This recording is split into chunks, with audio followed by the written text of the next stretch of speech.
இரண்டாவது சின்னத்துக்கு வாக்களிக்கும் போது இந்த தொகுதியின் அடிப்படை வளர்ச்சி எங்கே போகும்? வளர்ச்சி அடையக்கூடிய ஒரு பாதையை நோக்கி போகும்.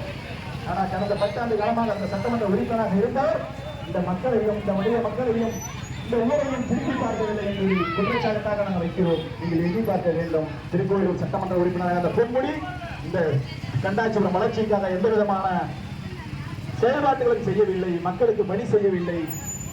திராவிட முன்னேற்ற கழகத்தின் ஆட்சி நடந்து கொண்டிருக்கிறது.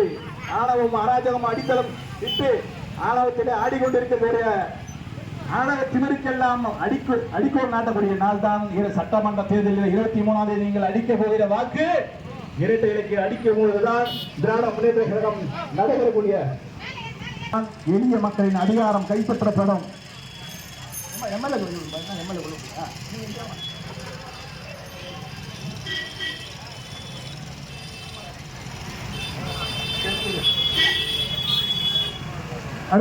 போங்க.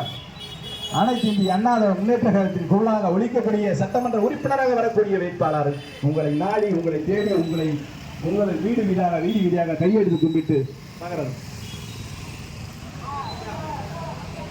மக்களை தேடி மருத்துவம் என்ற திட்டத்தை கொண்டு வந்தார். ஆனால் எந்த விதமான திராவிட முன்னேற்ற கழக அரசு கொண்டு வந்த